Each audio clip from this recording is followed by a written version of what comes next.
Good afternoon to all. Modes of curriculum evaluation यानी curriculum evaluation के तरीके। हम दो तरीक़ों के बारे में आज जानेंगे, internal evaluation and external evaluation. आप सब मूल्यांकन के तरीक़ों के बारे में जानते हैं कि किसी बच्चे का मूल्यांकन कैसे किया जाता है। उसी तरह से हम पाठ्यक्रम के मूल्यांकन को भी दो भागों में बांटते हैं, एक आंतरिक मूल्यांकन और दूसरा बाह्य मूल्यांकन यानी एक्सटर्नल इवैल्यूएशन। इंटरनल इवैल्यूएशन ये एक आंतरिक गतिविधि है, जैसा छात्रों के मूल्यांकन के संबंध में होता है कि हम उनके आंतरिक गतिविधियों यानी उनके टेस्ट या जब एक टीचर क्लासरूम में टेस्ट लेते हैं, ओरली क्वेश्चन पूछते हैं, तो उनका इंटरनल असेसमेंट होता है।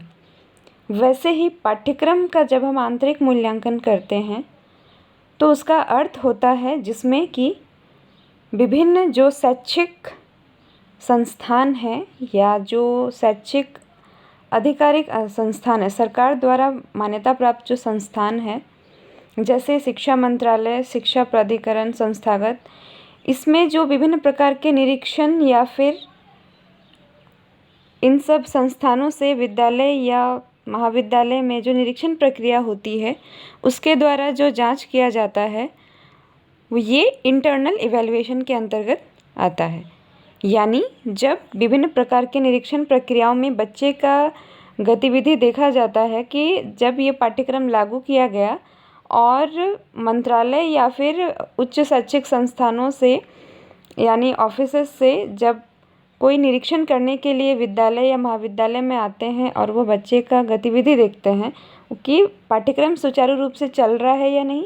दूसरा, उस पाठ्यक्रम में जो जो गतिविधियां निर्धारित की गई थी, जैसे क्लासरूम सही से क्लासेस हो रहे हैं या नहीं, सारे सब्जेक्ट टीचर्स हैं या नहीं, और सब्जेक्ट टीचर्स का क्वालिफ़िकेशन, देन जो गेम्स पीरियड है या फिर एक्स्ट्रा करिकुलर एक्टिविटीज़ का जो टाइम शेड्यूल दिया गया है, जब निरीक्षण में इन सब चीज़ों की जांच होती है तो इसे इंटरनल इवैल्यूएशन कहते हैं।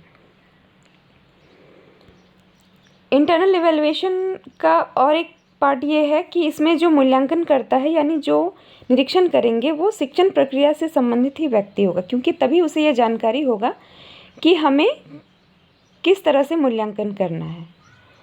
दूसरा कि ये जब शिक्षण प्रक्रिया से संबंधित व्यक्ति होगा तो ये एक काफ़ी लो कॉस्ट प्रोसेस है, इंटरनल असेसमेंट।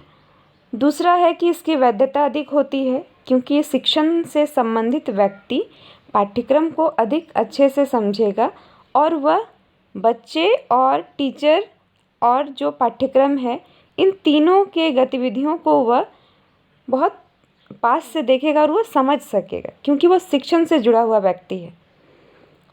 तो शिक्षण प्रक्रिया की वास्तविकता को वह जानता होगा कि आखिर शिक्षण प्रक्रिया में क्या क्या चीज़ें रियल लाइफ में होती हैं। दूसरा है कि पूरे शैक्षिक सत्र में जो उपस्थिति यानी पाठ्यक्रम का जो पूरा शैक्षिक सत्र में जो उसका रूप था, उसके आचरण के बारे में और जो एक्टिविटीज़ है, ये सब को ध्यान में रखकर मूल्यांकन किया जाता है। यानी पाठ्यक्रम का पूरा तरीके से पूरे सत्र में क्या क्या एक्टिविटीज़ हुई या नहीं, बच्चे कितना इंटरेस्ट लिए, इन सब को देख करके मूल्यांकन किया जाता है।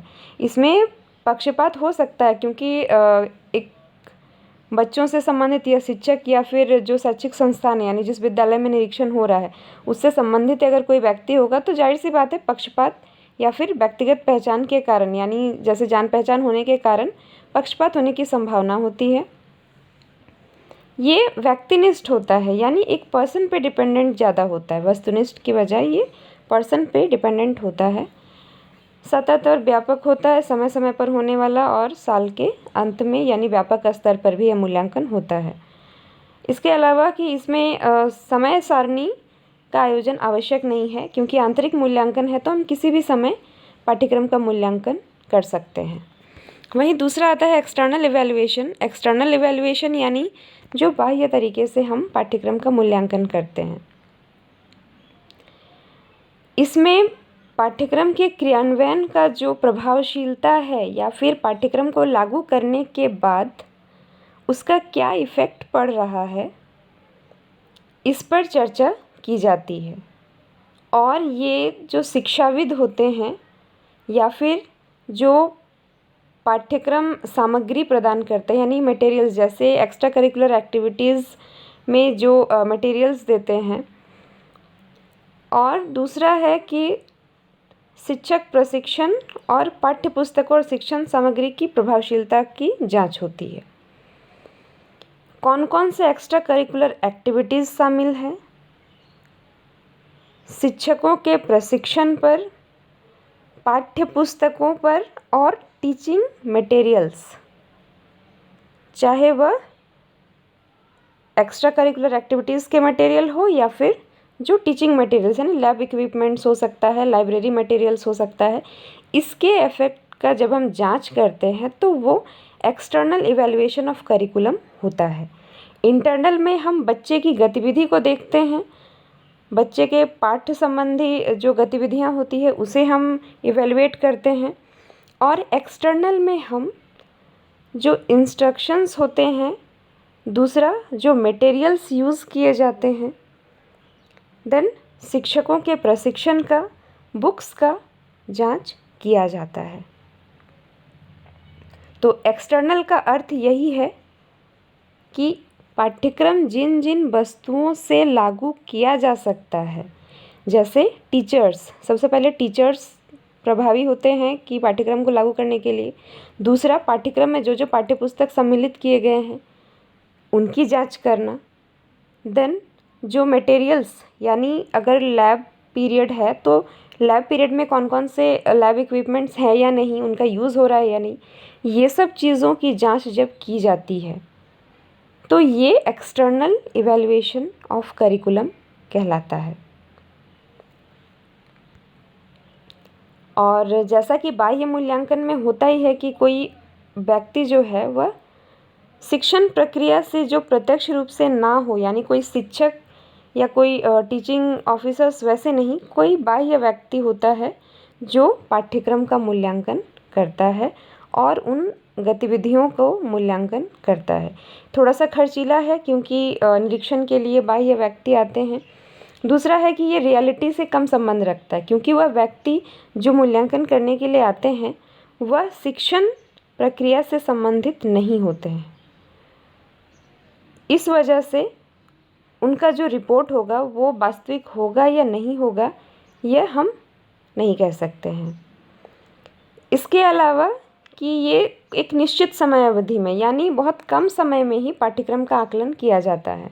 जैसे सपोज़ अचानक से कोई स्कूल का निरीक्षण के लिए आ जाते हैं कोई ऐसे व्यक्ति जो शिक्षण प्रक्रिया से जुड़े हुए ना हो, तो वे थोड़ी देर में ही बच्चों की गतिविधि को देख करके वो संपूर्ण पाठ्यक्रम का आकलन नहीं कर सकते हैं कि साल भर क्या पढ़ाई हुआ, नहीं हुआ, किस तरह की गतिविधियां हुई, बच्चों का प्रोग्रेस क्या है। और इसमें पक्षपात की संभावना कम पाई जाती है क्योंकि ये व्यक्तिगत पहचान नहीं होती है, परंतु इसमें पाठ्यक्रम का सही से मूल्यांकन नहीं हो पाता है और इसमें वस्तुनिष्ठता होती है। साथ ही साथ ये पूर्व निर्धारित समय सारणी के अनुसार ही हो सकता है क्योंकि कोई बाह्य व्यक्ति आएंगे तो ये चीज़ हमें पता होगा कि हाँ कि अब निरीक्षण होने वाला है और वो ये संबंधित जानकारी या फिर एक फॉर्मल डेटा जो है, जो विभिन्न रिकॉर्ड्स स्कूलों में महाविद्यालय में रखे जाते हैं, उन रिकॉर्ड्स को बस दिखा दिया जाएगा कि हाँ ये सारी गतिविधियाँ होते हैं। वो वास्तविक में वो सारी गतिविधियों को वो अपनी आँखों से वो नहीं देखते हैं, वो सिर्फ रिकॉर्ड्स को देखते हैं और उनके अनुसार वो मूल्यांकन करते हैं।